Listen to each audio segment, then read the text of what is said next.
milieu de nous. Bienvenue une fois de plus, que le Seigneur bénisse chacun, que sa grâce se repose sur chacun au nom de Jésus de Nazareth. Je prie que Dieu puisse équiper quelqu'un en cet instant, pendant cet enseignement, que l'Éternel équipe quelqu'un. Nous avons, dans le cadre de cet enseignement ou alors dans le cadre de cette semaine de prière et de jeûne, nous avons parlé du Saint-Esprit, nous avons parlé de la puissance de Dieu, nous avons parlé de la délivrance. Nous sommes dans une atmosphère dans laquelle nous voulons vaincre. Nous sommes en train de vaincre Satan et ses démons. Nous sommes en train de remporter des victoires sur des liens, sur des alliances étrangères, sur la puissance du mal, sur des maris de nuit, des femmes de nuit, sur la puissance du manque de pardon. Nous sommes en train de laisser une purification se produit dans les cœurs, dans les esprits. Nous sommes en train d'entrer dans d'autres dimensions même qui sont au-delà de nos pensées et au-delà de nos attentes. Nous sommes tout simplement en train de nous approcher de Dieu et laisser Dieu faire son travail dans nos vies. C'est très important parce que lorsqu'un démon est sorti et qu'il va dans les lieux arides, selon Matthieu chapitre 12, et qu'il revient pour rôder, pour regarder, il trouve la maison vide, ornée, balayée, il va chercher 7 autres plus solides que lui pour venir afin que la condition de cette dernière personne soit plus pire que la première. Ainsi sera-t-il d'une de cette génération de méchants. Donc Jésus clôture cette partie de son message en catégorisant le genre de personnes qui se retrouveraient dans des situations qui ne sont pas joviales. Mais cela ne sera pas ton cas dans le nom de Jésus, parce que la maison doit être remplie, la maison doit être occupée, la maison doit être, n'est-ce pas, être le siège du Seigneur. Jésus doit être assis dans ta maison. Il doit être ton maître, ton Seigneur, ton sauveur. Il doit avoir la première et la dernière place et tout ce qui est en toi doit se soumettre à lui. Mais de plus, tu dois être quelqu'un qui se lève dans la prière, quelqu'un qui est debout, quelqu'un qui est éveillé dans le combat spirituel, quelqu'un qui combat le bon combat. C'est de ça qu'il s'agit. Se lever chaque jour et combattre le bon combat. Nous avons parlé brièvement de l'autodélivrance. Nous avons parlé de sa place dans le ministère, dans le processus de la délivrance.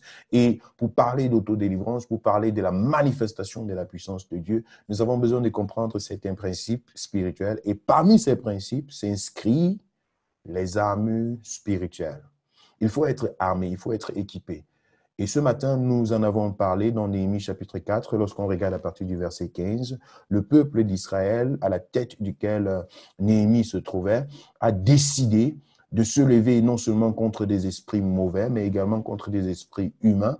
Et la totalité de ce combat spirituel auquel ils étaient confrontés les a obligés à avoir d'une main l'épée en main, en fait, dans une main, l'épée pour combattre, et avec l'autre main, ils pouvaient continuer à bâtir la muraille. Ça, c'est une image extraordinaire. Notre Dieu est le Dieu des armées. Le Dieu des armées. Ça veut dire qu'avec lui, nous devons être prêts à nous tenir sur nos gardes et à aller vers l'avant. Donc, c'est ce sujet, c'est cet angle que je voudrais traiter avec chacun cet après-midi, ce soir, afin que le combat spirituel, l'armure dont nous avons besoin pour le combat spirituel, que nous puissions le regarder ensemble et pouvoir prier que le Seigneur puisse équiper chacun, n'est-ce pas, de cette armure spirituelle dont nous avons besoin pour avancer dans le royaume du Seigneur. Que la gloire revienne au Seigneur. Donc, nous allons nous focaliser sur, je vais vous présenter quelques passages bibliques sur lesquels nous allons travailler, et ceux qui peuvent prendre des notes peuvent le faire. Sinon, vous suivez attentivement et vous aurez l'enregistrement audio. Avec l'enregistrement audio, vous pourrez vous asseoir pour travailler encore de façon calme là-dessus. 1 Samuel chapitre 17, le verset 45, la Bible nous présente ici là, la nature combative de Dieu.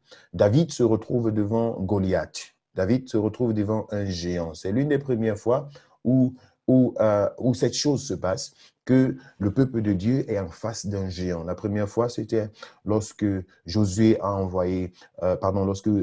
Moïse a envoyé Josué et Caleb pour aller explorer Canaan et revenir. Ils se sont retrouvés devant des géants. Et malgré que les 10 autres espions qui étaient avec eux ont vu la défaite, Josué et Caleb ont vu la victoire malgré qu'ils étaient en face des géants. Donc là, c'est une situation de combat. Et David, ici, se retrouve devant un Goliath, un être extrêmement incroyable qui constituait la force de l'armée philistine, qui est l'homme fort de l'armée philistine. Et David est un simple enfant. Il n'a rien d'autre appris dans sa vie que de veiller sur les brebis et les agneaux de son père. Et il se retrouve devant un obstacle incroyable, devant un problème. Il n'avait jamais su que ce problème pouvait exister. Il venait de voir son peuple être meurtri pendant 40 jours, n'est-ce pas, emprisonné sous la captivité des Philistins qui essayaient par cette stratégie-là d'affaiblir le peuple d'Israël afin de pouvoir régner sur lui. David en avait marre et il est parti sur le champ de bataille et il a dit, je vais oser. Mais ce qui m'intéresse ici, c'est avec quoi est-ce qu'il a osé. David dit aux Philistins, tu marches contre moi avec l'épée, la lance et le javelot, et moi, je marche contre toi au nom de l'Éternel des armées, du Dieu de l'armée d'Israël que tu as insulté. Donc ici, c'est extraordinaire de voir avec quelle assurance, avec quelle audace David va en face de cet ennemi. Nous avons parlé de la sorcellerie, nous avons parlé des puissances des ténèbres, nous avons parlé de la magie, de l'occultisme, nous avons parlé de toutes les capacités des démons et tout le reste. Nous avons peut-être, en touchant à ces choses, montré combien ils sont dangereux, combien ils sont là. Et c'est très important de connaître leur véritable capacité de nuisance. Ça, c'est important. Mais ce faisant, il est important de savoir notre propre identité, de savoir la capacité qui est en toi, de savoir la capacité que Dieu a mis dans ta vie et de savoir comment tu peux t'en servir pour pouvoir avancer. David se retrouve devant un être qui lui semble être grand, être gros, être colosse. Mais il lui dit, je ne viens pas contre toi, toi tu viens. Il dit, tu marches contre moi avec l'épée, la lance et le javelot. Donc, il regarde là ce en quoi le Philistin a mis sa confiance. Le Philistin a mis sa confiance en sa capacité physique de pouvoir combattre. Mais David, lui, il vient. Il ne regarde pas à sa capacité physique. Il ne regarde pas à son expérience. Il ne regarde pas à ses années dans la foi. Il ne regarde pas qu'il vient juste de donner sa vie à Jésus. Il ne regarde pas à ces choses. Il dit, moi, je viens contre toi au nom de l'Éternel des armées. En d'autres termes, il ne s'agit pas de moi, mais il s'agit de l'Éternel des armées. Vous savez, dans la Bible, Dieu a plusieurs noms, plusieurs attributs, et chacun de ces noms, chacun de ces attributs a une signification particulière dans la vie du peuple de Dieu. Lorsque quelqu'un prononce « Tu es l'Éternel qui pourvoit », quand Abraham va sur la montagne du Sinaï dans Genèse chapitre 22, il dit « Nous allons à la montagne, là où l'Éternel pourvoira ». C'est significatif. Il est dans une atmosphère là où il a besoin de ce Jéhovah El Jireh, Jireh, le Dieu qui pourvoit. Il va là-bas pour chercher ce Dieu qui pourvoit. Lorsque David dit que l'Éternel est sa bannière, El Nissi, il a cette compréhension de l'atmosphère qui est autour de lui. Et il voit Dieu comme étant sa bannière, comme étant également son berger, et ainsi de suite. Donc ici, David est dans une situation de combat, une situation là où il sait que ce n'est pas pour s'amuser, ce n'est pas pour croiser les bras, ce n'est pas pour se balader. D'ailleurs, il arrive sur le camp du combat et il se rend compte que les Philistins ont assiégé le peuple d'Israël déjà depuis 40 jours. Vous savez, 40 jours, c'est une durée de plénitude. C'est une durée où des choses sont accomplies, le plein accomplissement. Nous le verrons dans plusieurs séances, dans plusieurs rubriques de la Bible.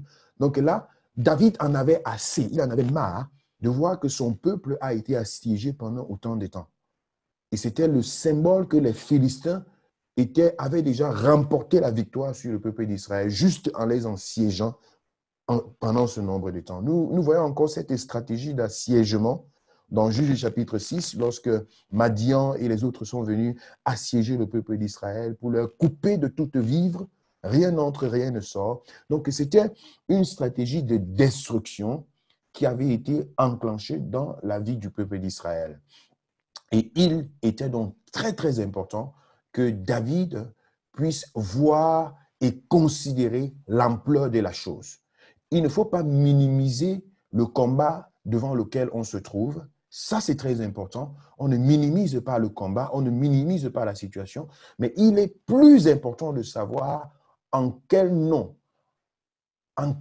sous quelle autorité tu es en train d'œuvrer, sous quelle mouvance tu es en train d'agir. Si tu vas au nom de l'Éternel des armées, tu connais avec moi, n'est-ce pas, ce qui s'est passé dans la suite de cette bataille que David a livrée contre Goliath. Il avait même des armures spirituelles, mais il s'est défait de cela et il a mis sa foi sur le Seigneur pour pouvoir remporter la victoire. Nous allons voir ensemble quelques armes spirituelles dont nous avons besoin en tant qu'enfants de Dieu pour pouvoir mener le combat spirituel. Nous avons besoin d'être armés, nous avons besoin d'être équipés, nous avons besoin de recevoir ce qu'il faut pour pouvoir nous lever dans le combat spirituel. Éphésiens chapitre 6, c'est un passage que vous devriez connaître. Sinon, notez-le en gras dans vos Bibles. La Bible nous dit, dans Éphésiens chapitre 6, à partir du verset 10, « Au reste, frères, fortifiez-vous dans le Seigneur par sa force toute puissante. Revêtez-vous de toutes les armes de Dieu afin de pouvoir tenir ferme contre les ruses du diable.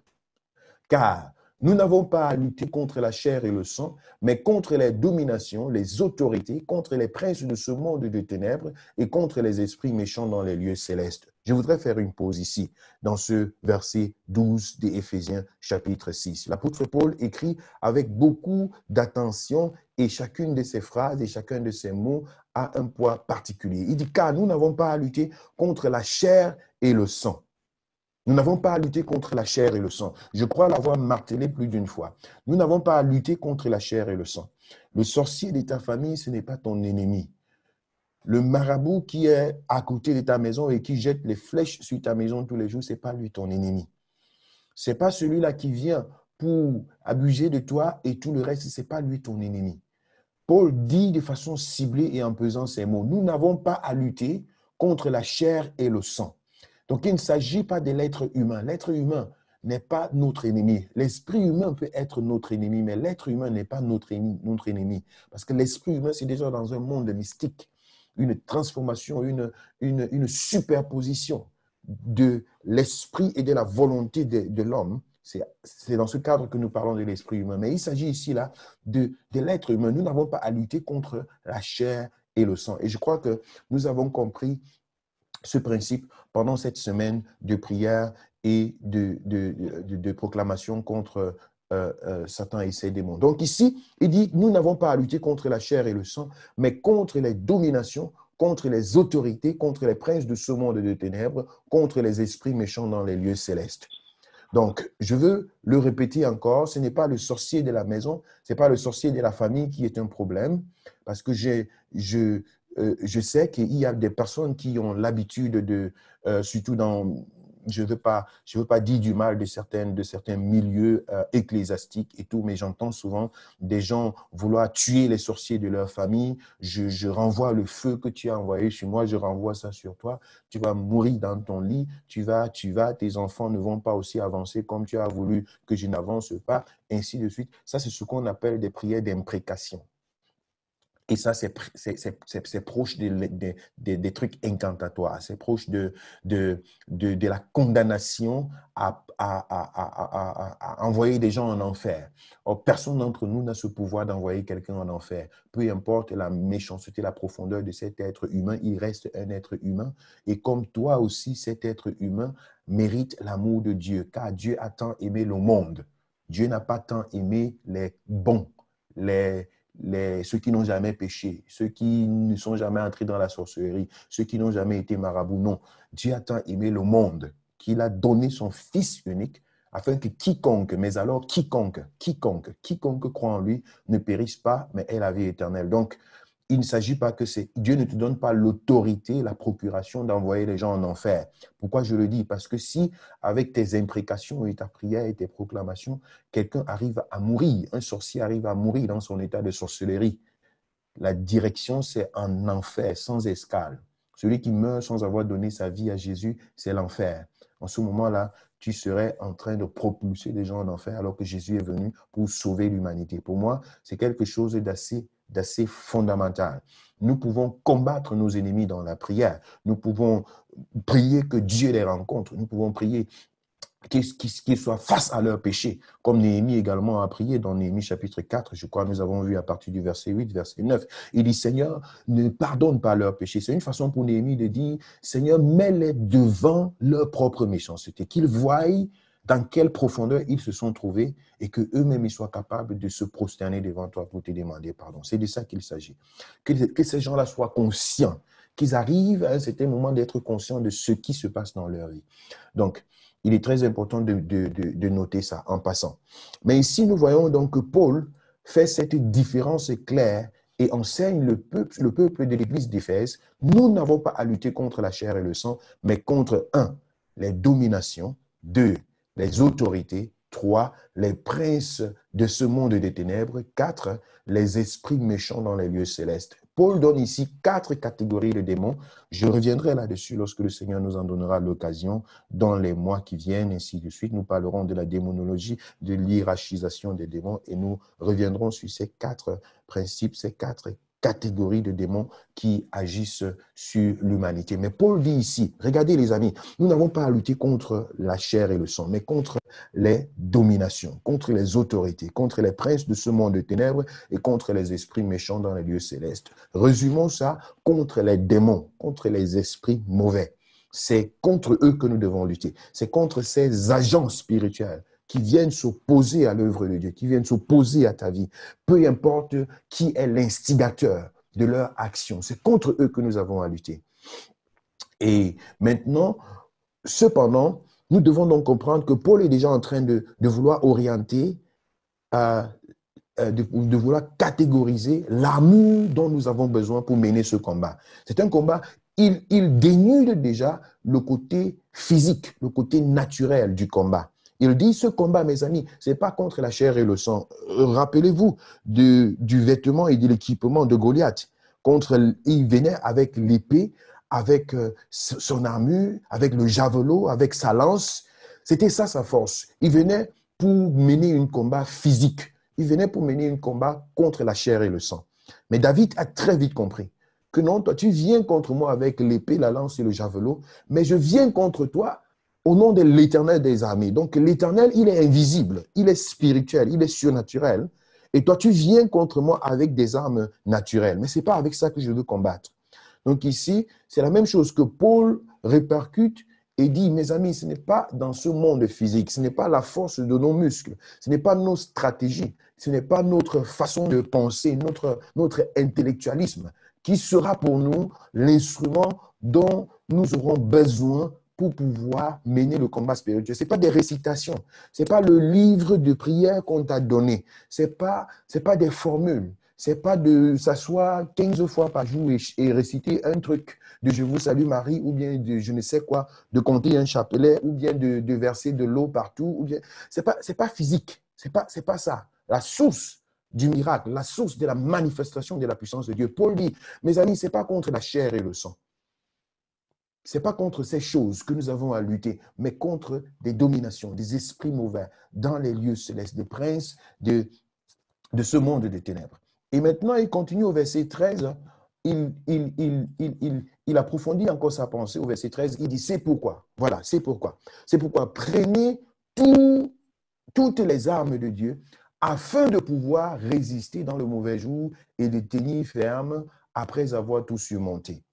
Il donne donc une liste d'armures, une liste d'équipements que le chrétien, le soldat, dont il devrait se vêtir pour pouvoir avancer, pour pouvoir mener cette bataille.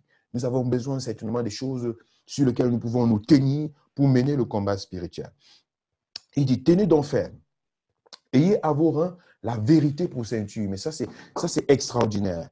Quand j'ai découvert ça pour la première fois dans ma vie, je me suis dit, mais Seigneur, je suis en train de vouloir aller pour combattre Satan, pour combattre les démons. Mais toi, tu me dis que la première arme que tu me donnes, c'est la vérité. C'est extraordinaire. Il dit, prenez à vos reins la vérité pour ceinture. La vérité, c'est quelque chose d'extraordinaire parce que le diable ne se tient jamais dans la vérité. La Bible nous dit qu'il est menteur et il est le père du mensonge. Donc, le fait pour toi déjà de te tenir dans la vérité, tu changes de camp. Tu changes de camp. Et j'aime souvent dire que la vérité a un effet à la fois déjà défensif. Avec la vérité, tu entres dans une zone de sécurité. J'aime prendre cet exemple. Tu es dans un avion et puis on dit attachez vos ceintures. C'est quoi? Il s'agit de ta sécurité. Donc, c'est avec la vérité que tu es sécure. Tu es comme protégé dans ton intérieur. Tu n'es pas vulnérable. Tu ne te rends pas vulnérable parce que tu te tiens sur la vérité. Parce que tu refuses toute forme de mensonge dans ta vie. Tu refuses cela, tu te tiens sur la vérité. C'est une arme offensive. Et la vérité également te protège contre comment je peux dire ça en français? À travers la vérité, ta nudité et ta honte ne sera pas exposée. Je répète, à travers ta ceinture, ta nudité et ta honte ne sera pas exposée. Imaginez quelqu'un qui se retrouve dans un carrefour, dans un marché, et qui, tout d'un coup, sa ceinture disparaît. Son pantalon, son dessous va tomber, et ce sera un vendu au marché de la honte. Eh bien, c'est de ça qu'il s'agit. Il dit ici, ayez la vérité pour ceinture. Parce qu'il sait que c'est l'une des armes dont nous avons fortement besoin. Que le diable ne réussisse pas à couper ta ceinture. Que le diable ne réussisse pas à implanter le mensonge dans ta vie. Que le diable ne réussisse pas à te rendre vulnérable. Vous savez, lorsque la vérité n'est pas établie, tu commences à vivre une vie théâtrale, une vie qui n'est pas la tienne. Lorsque la vérité n'est pas établie, tu seras obligé, au moins selon l'expertise ou bien selon l'observation qui a été faite, lorsque une vérité n'est pas établie, il y aura au moins 2 mensonges supplémentaires qui vont s'ajouter. Tu ne pourras jamais mentir une seule fois. Du moins pour des choses sérieuses. Quand un mensonge s'établit, il y aura minimum 2 autres mensonges qui doivent venir pour consolider le premier mensonge. Et lorsque ça dure et ça perdure, ça se multiplie. Et dans cette atmosphère-là, tu deviens vulnérable, tu deviens facilement accessible. C'est pourquoi Paul commence par dire, mes amis, ayez la vérité pour ceinture. Tu attaches ta ceinture. Tu acceptes, même si ça te fait mal, même si c'est un prix difficile à payer. Oui, Seigneur, je veux d'abord veiller que j'ai cette ceinture. Peu importe le prix que ça va me coûter. Je veux que la vérité soit établie. Je veux que la vérité soit établie. Et vous savez, Jésus est quoi? Le chemin, la vérité et la vie. Si on disait Jésus est le chemin et la vie, ça met du sens, on comprend. Mais pourquoi est-ce qu'il est la vérité?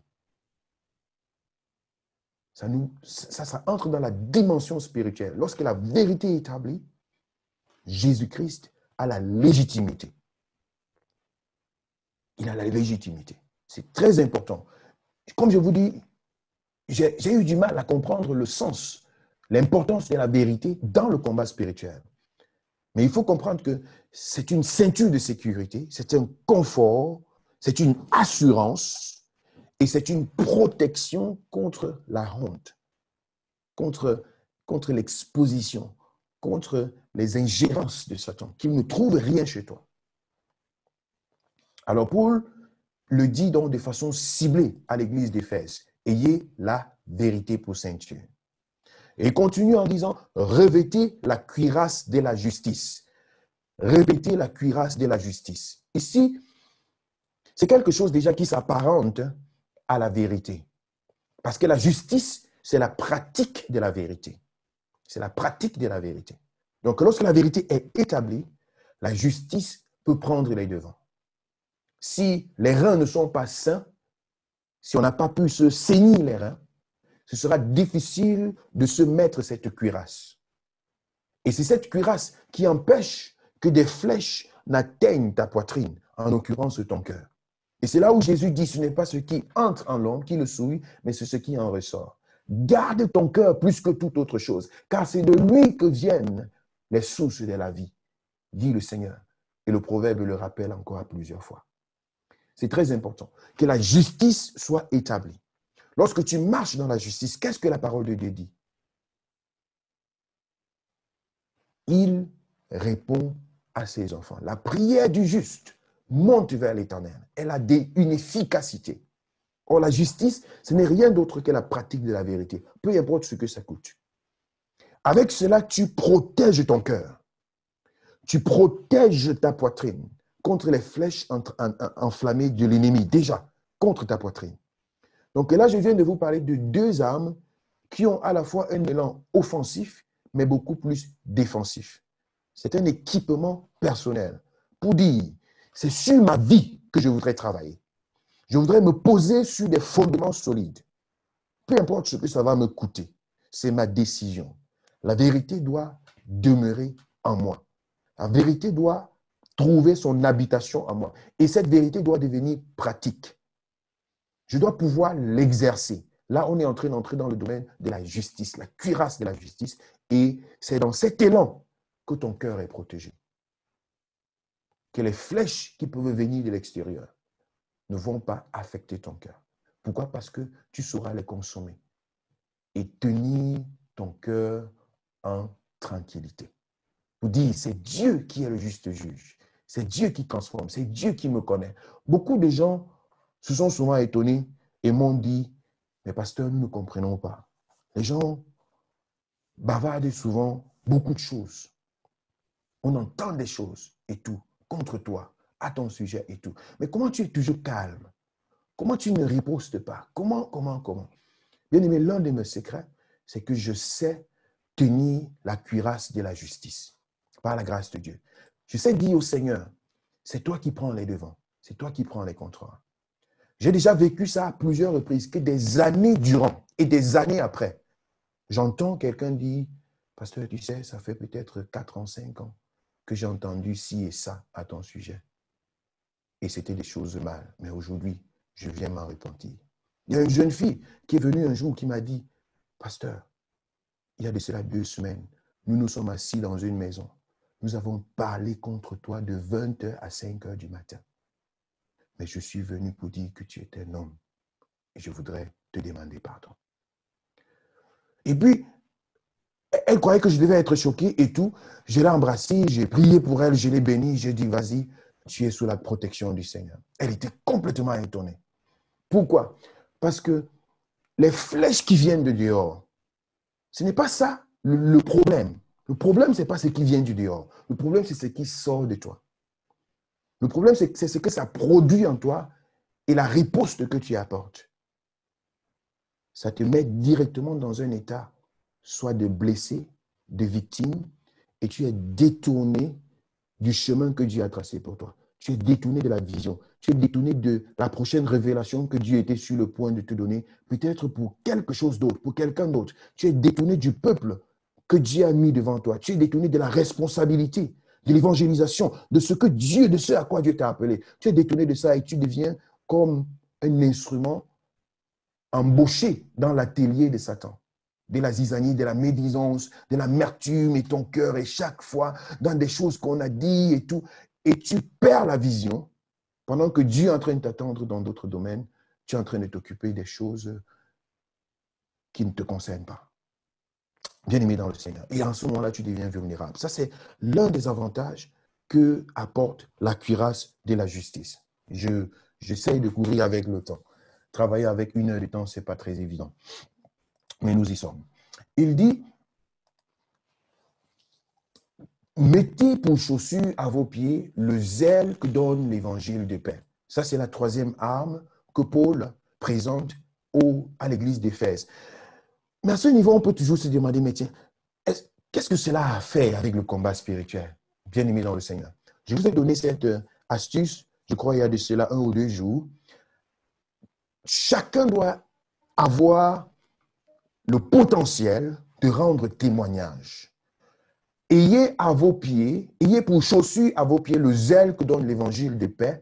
Ici, il s'agit d'être un ambassadeur de Christ, d'être un représentant de Jésus, d'être de celui-là qui n'a pas honte de l'évangile, d'être de celui-là qui n'a pas honte de présenter son témoignage dans ton entourage. Commencez par ta maison, par ton quartier, par tes amis, ceux qui t'ont vu dans le monde passé.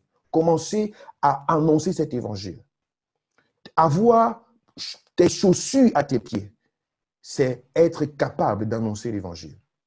Sinon, tu vas pieds nus, alors en ce moment-là, tu seras tout simplement attaqué, tu seras tout simplement, tes pieds vont se blesser et tu vas te retrouver dans des circonstances, n'est-ce pas, où il te faudra des pansements. Avoir des chaussures, c'est tout simplement être capable d'annoncer l'évangile. La Bible nous dit dans le livre d'Ésaïe qu'ils sont beaux les pieds de ceux qui annoncent l'évangile de paix. Et Paul dit ici, ayez pour chaussure à vos pieds le zèle que donne l'évangile. Ici, c'est une âme à la fois défensive et également offensive. Parce qu'à travers ça, tu entres dans une position d'enfant de Dieu dans le milieu où tu te trouves. Et voilà donc le côté combat spirituel de l'évangile, de la proclamation de l'évangile. Comment? Parce que, je vous ai dit ça il y a de cela 1 ou 2 jours, et j'en ai parlé également avec mon ami Yann. J'ai dit, lorsque tu te lèves dans ton entourage pour annoncer l'évangile, pour parler du Seigneur à quelqu'un et à ton entourage, à ceux qui sont autour de toi, tu leur présentes de cette façon-là ton identité.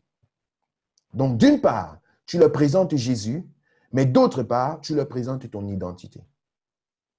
J'ai donné ce témoignage. Quand j'arrivais en classe au lycée, au Cameroun, et même à l'université en Allemagne et tout, c'était mon habitude. Quand j'arrive dans un premier milieu et que je sais que j'ai des collègues, j'ai des camarades autour de moi, la première chose que je fais, le premier jour que j'arrive, j'ai des traités bibliques, de la littérature chrétienne avec moi. Et je dépose sur les tables bancs de la classe. J'arrive toujours le premier quand la classe est encore vide. Le premier jour de la rentrée. Je dépose les traités bibliques partout, sur toutes les tables blanches. Je choisis mon banc, ma table, je m'assois et je mets ma Bible à côté de moi. C'est fini. Chacun entre. Je vois seulement les réactions des gens. Je vois les réactions des gens. Chacun entre, il s'assoit. D'autres prennent le traité, ils se disent que c'est l'école qui a déposé. Quand ils voient que c'est quelque chose de confessionnel, ok, bon, certains le gardent, certains s'en débarrassent. Mais on regarde, on voit qu'il y a quelqu'un là devant avec une Bible sur la table. Pour moi, à partir de ce moment, j'ai établi mon identité. Et j'ai remarqué que chaque fois que je fais ça, il y a eu pendant l'année scolaire au moins 1 ou 2 personnes qui ont donné leur vie au Seigneur, qui se sont converties. Même à l'université en Allemagne, à Hambourg, l'une des personnes qui s'est convertie avec cette stratégie, c'est Marie-Noël, que vous connaissez. Nous étions dans la même classe à l'université et elle était dans tous ces états de jeune fille, avec une jeune fille qui ne connaît pas le Seigneur. Vous pouvez imaginer tout ce qu'elle peut faire dehors. Mais aujourd'hui, 10 ans après, elle est d'une transformation extraordinaire. Donc, c'est ce que je faisais. Je dépose tout simplement mon témoignage. Et l'élan du combat spirituel à l'intérieur, c'est quoi? C'est que je me protège. À partir de ce moment-là, je me rends compte que pendant toute l'année scolaire, toute l'année académique, j'ai des amis avec moi, mais ils savent quel genre de sujet aborder en ma présence et quel genre de sujet avaler en eux aussi longtemps que je suis là. J'ai souvent eu l'impression qu'ils ne sont jamais pervers. J'ai souvent eu l'impression qu'ils sont comme des anges. Mais lorsque je les surprends quelque part et que je suis venu sans annoncer, je me rends compte que la conversation est assez bizarre, assez immorale, assez perverse. Mais dès qu'ils ressentent ma présence, en 2-3 minutes, les sujets ont changé. Ça devient des choses éducatives, constructives, ainsi de suite, tout à fait simple, là où ils savent que bon, ça ne va gêner personne. Et en ce moment, je suis protégé parce que je ne suis pas exposé à, leur, à leurs habitudes. Et ça a été pour moi une très grande force. Et au fil des temps, ils ont commencé même, c'est pas que c'est seulement cet effet positif qui s'est manifesté, il y a eu également des persécutions et beaucoup d'autres choses, des insultes aux pasteurs dans la salle et tout le reste. Mais le résultat à la fin de l'année était toujours que toute la salle, toute la classe avait un regard et un témoignage positif en ma faveur. Je l'ai vécu à plusieurs reprises. Et je donne gloire à Dieu pour ça. Donc, voilà donc l'élan du combat spirituel que l'évangile apporte. Lorsque tu es capable d'annoncer l'évangile, ton entourage se soumet et ton entourage respecte ta foi. Ça, c'est d'un.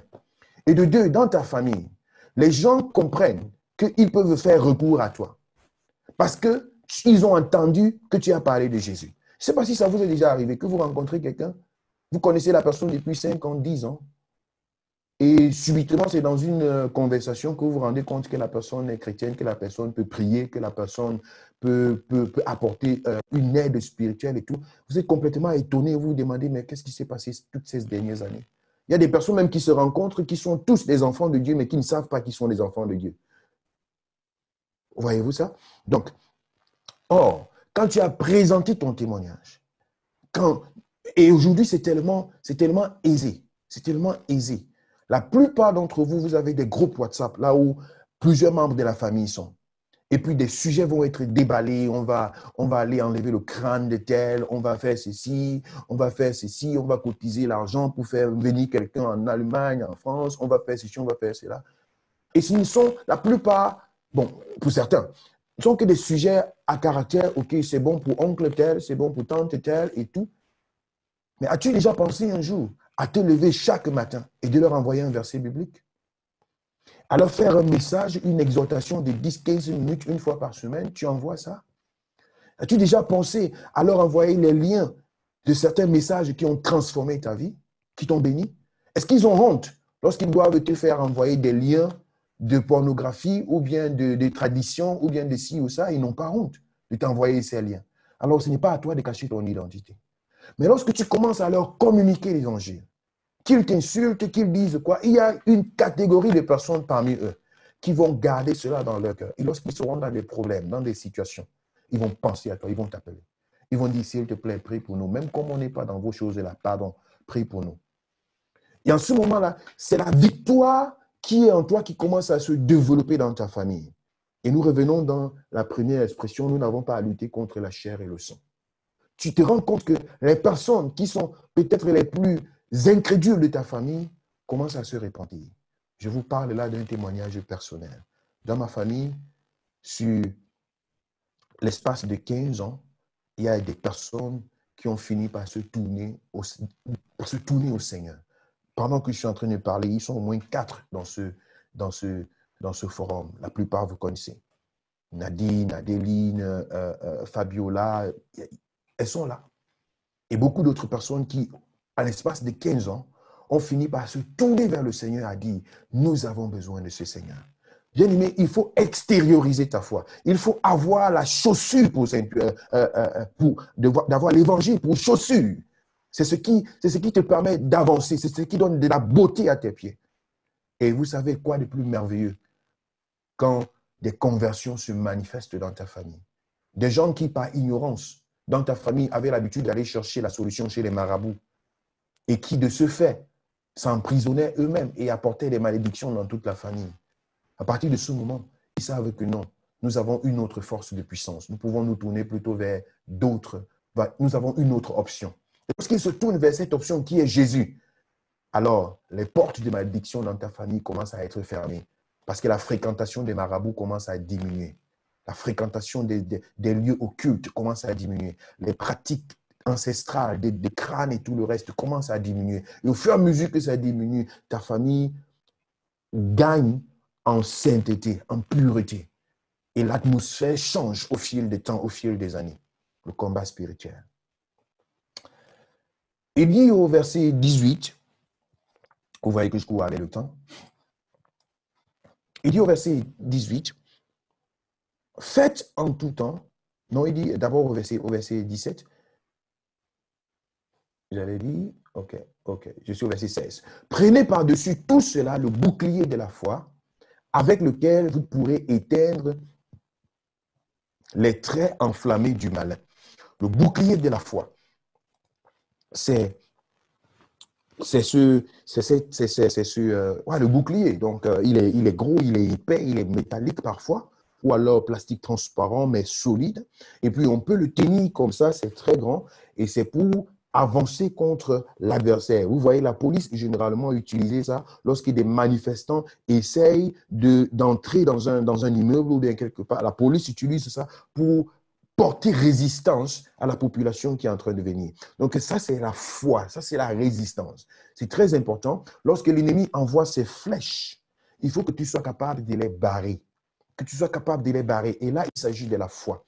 Il s'agit de la manifestation de la foi. C'est quelque chose qui est extérieur. C'est quelque chose qui commence à devenir à la fois offensive et qui te donne la possibilité d'avancer. Parce que la Bible nous dit que Satan rôde comme un lion rugissant, cherchant qui est-ce qui va dévorer. Donc, il essaye chaque fois de t'attaquer. Il essaye chaque fois de venir vers toi. Mais tu dois être suffisamment fort.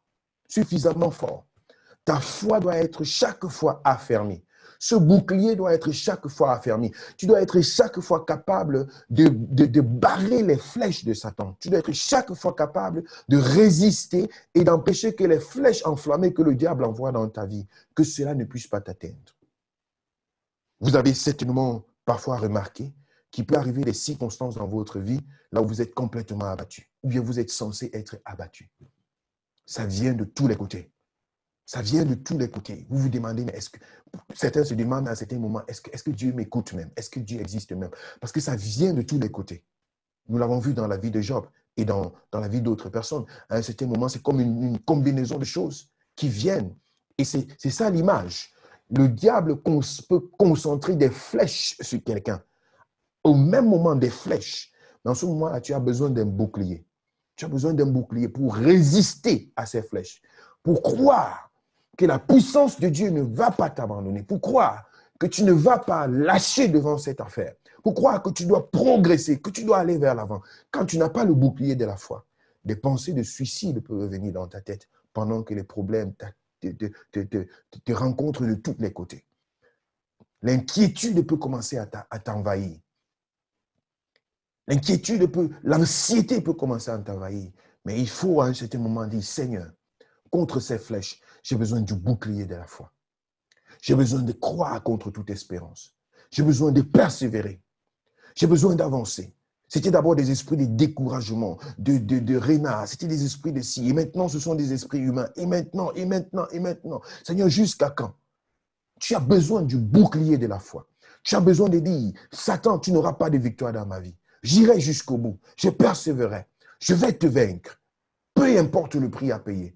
Peu importe le temps que ça va me prendre. Je vais courir vers l'avant. Tu tiens ton bouclier. Tu bats ces flèches. Tu persévères. C'est ça le soldat. C'est ça l'armure chrétienne.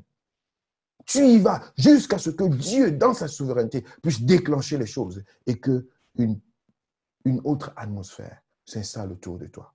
Il dit, prenez le bouclier de la foi avec lequel vous pourrez éteindre les traits enflammés du malin.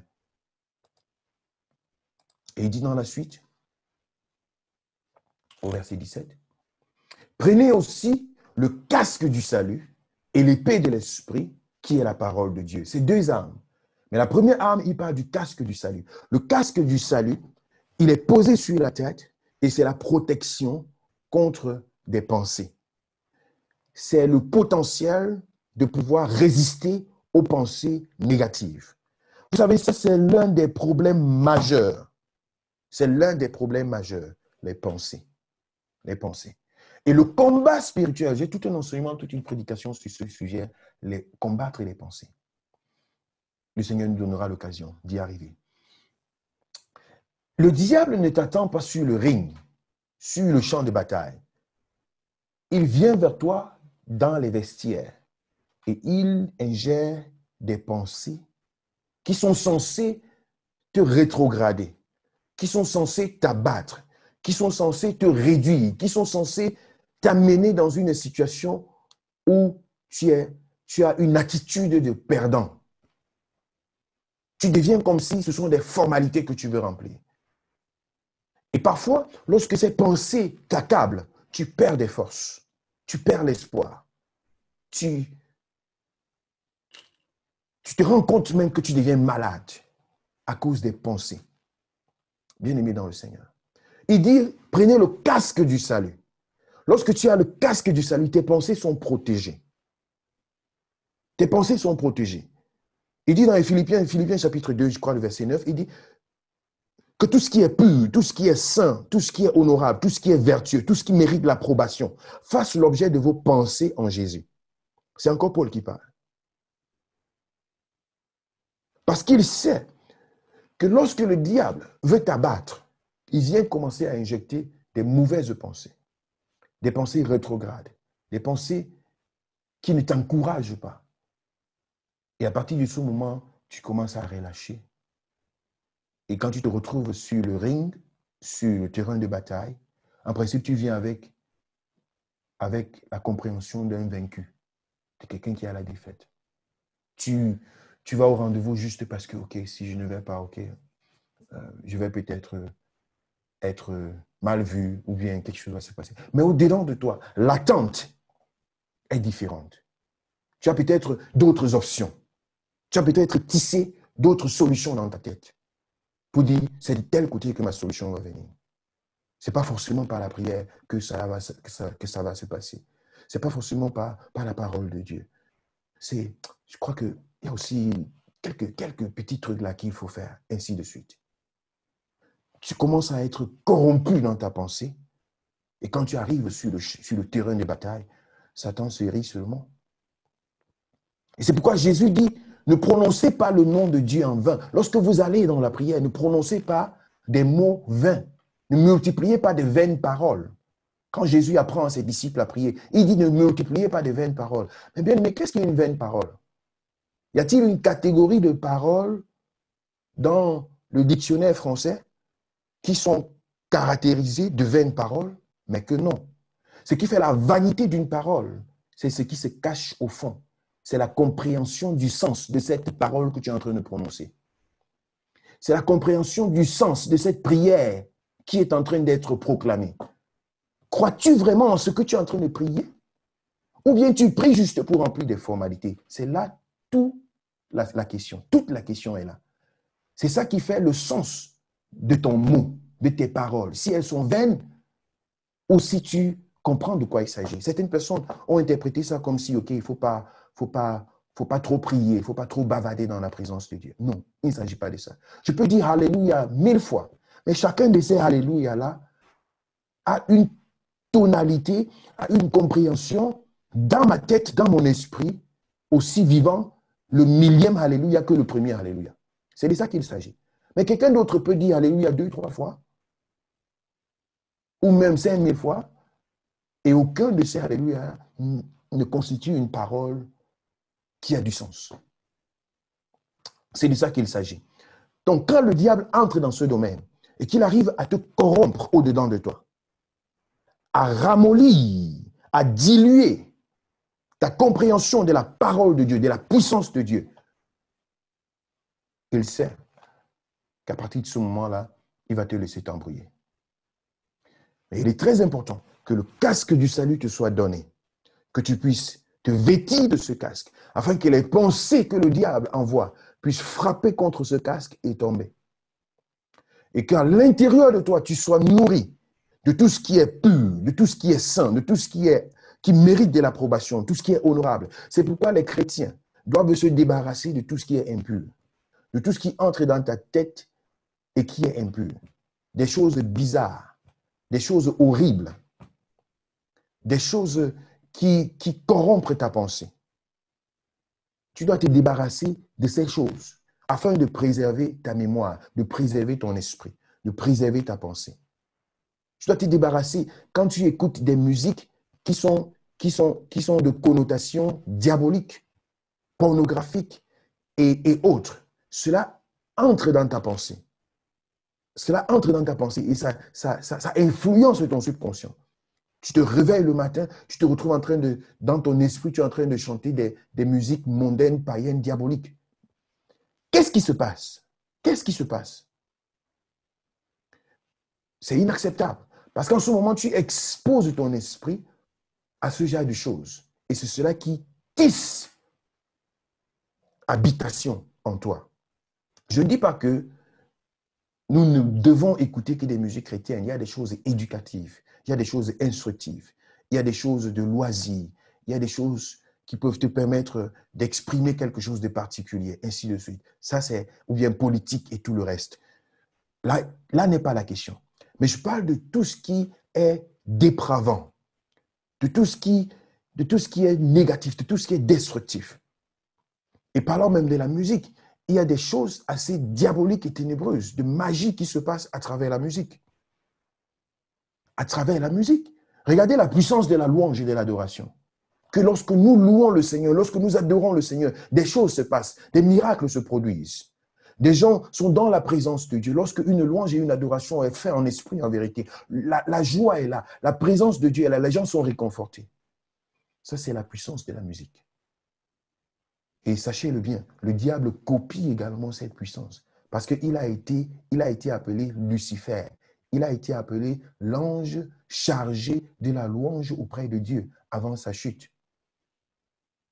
Donc, il utilise ce moyen pour envoûter les gens. Il faut que ta pensée soit gardée. Que tout ce que tu entends, tout ce que tu écoutes, puisse frapper et tomber.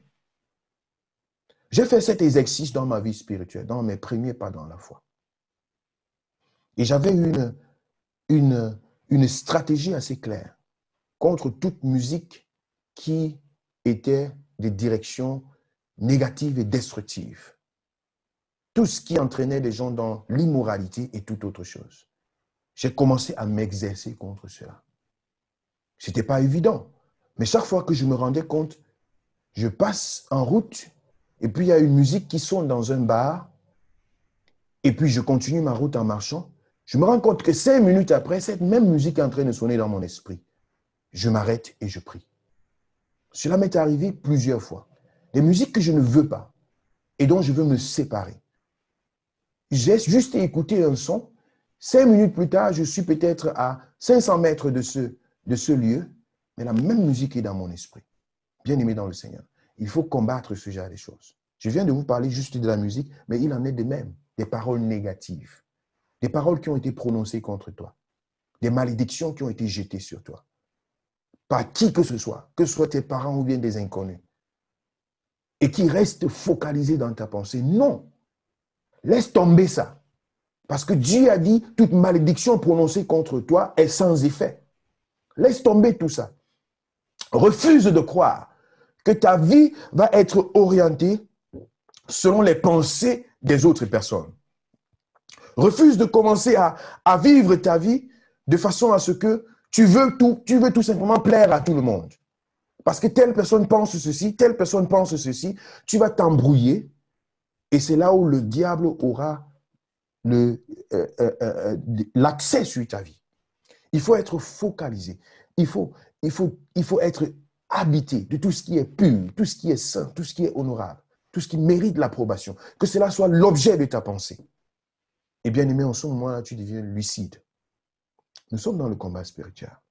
Nous venons de nous mettre des chaussures aux pieds, de nous mettre de la ceinture au rein, de nous mettre la cuirasse à la poitrine, de tenir à la main la cuirasse de la justice, de mettre à nos têtes le casque du salut.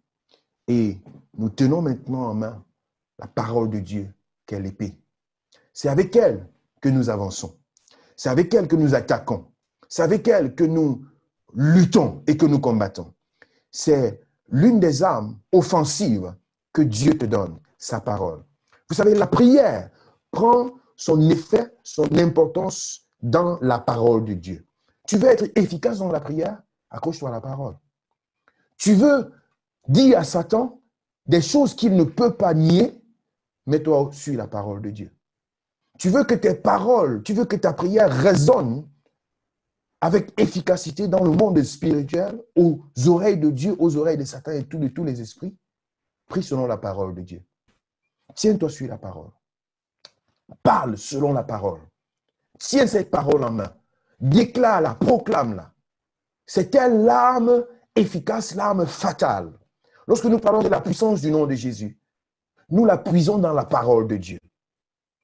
Il faut que, lorsque tu te tiens sur le combat spirituel, que la parole de Dieu soit ta base fondamentale. Vous savez, même Dieu ne peut pas résister à sa propre parole. Parce qu'il a dit qu'il veille sur ses promesses pour l'accomplir. Alors tu peux tenir Dieu sur sa propre parole. Tu peux le tenir sur sa propre parole. Tu peux dire, Seigneur, c'est toi qui as dit. J'y crois. Et je vais le voir s'accomplir. Bien-aimé dans le Seigneur. Lorsque tu te tiens sur la parole de Dieu, des miracles s'accomplissent. La puissance de Dieu se manifeste. Nous n'avons pas d'autre arme que la parole. D'autres se tiennent sur des instruments de ce monde. On va te donner de l'eau. On va te donner des choses instrumentalistes. On va te donner des choses bizarres pour te dire, c'est avec ça que tu vas combattre l'ennemi.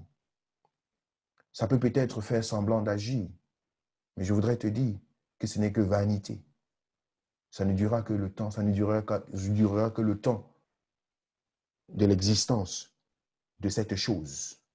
Or, la parole de Dieu est éternelle, elle est immuable, elle est perpétuelle, elle est puissante. Elle est la même hier, aujourd'hui, éternellement. Elle est puissante, elle est forte, comme un feu dévorant, comme un marteau, comme une épée à double tranchant, qui pénètre, qui sépare joie et mointure.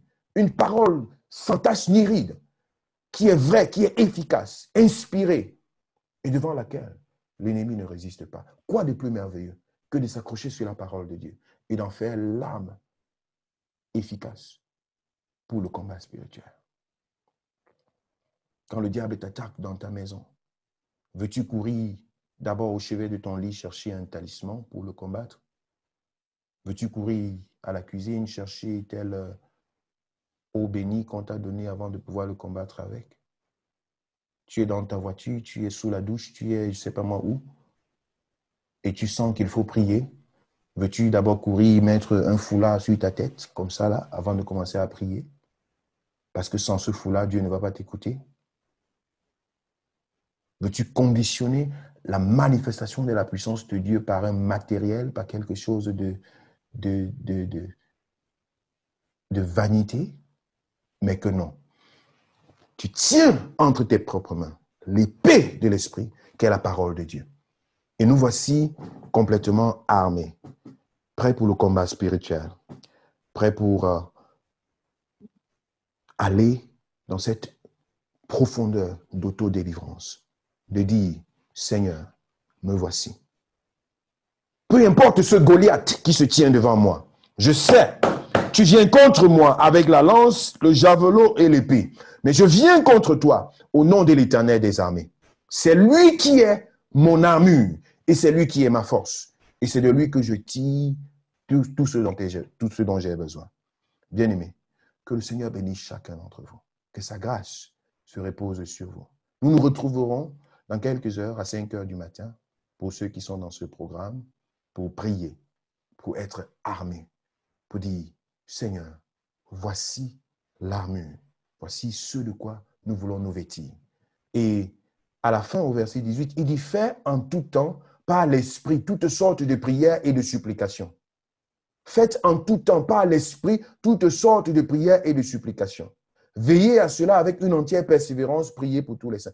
L'apôtre Paul, il finit ici là en disant, recherchez le Saint-Esprit. Recherchez le Saint-Esprit. Laissez-vous remplir du Saint-Esprit.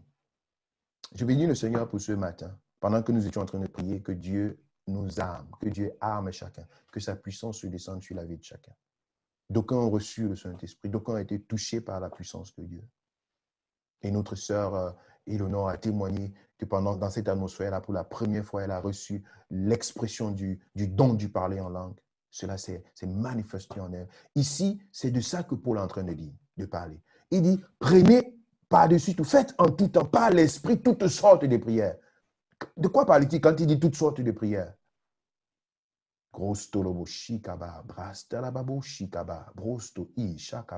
Même ce genre de prière-là. Dans toutes les dimensions. Des dimensions là où Satan lui-même sait qu'ici, là, Je ne comprends rien de tout ce qui est en train de se passer. Il est perdu dans cette atmosphère-là. Tu peux faire des prières de persévérance, de proclamation, d'intercession, d'autorité, de supplication. Tu peux te coucher dans la présence de Dieu. Tu peux demander pardon. Tu peux faire toutes sortes de prières. Tu peux te lever devant l'ennemi et entrer dans des dimensions spirituelles. Pourquoi est-ce qu'il finit par ça? Parce que le combat spirituel est spirituel. Le combat spirituel est spirituel. Que l'Éternel nous accorde et accorde à chacun la grâce d'entrer dans cette dimension au nom de Jésus.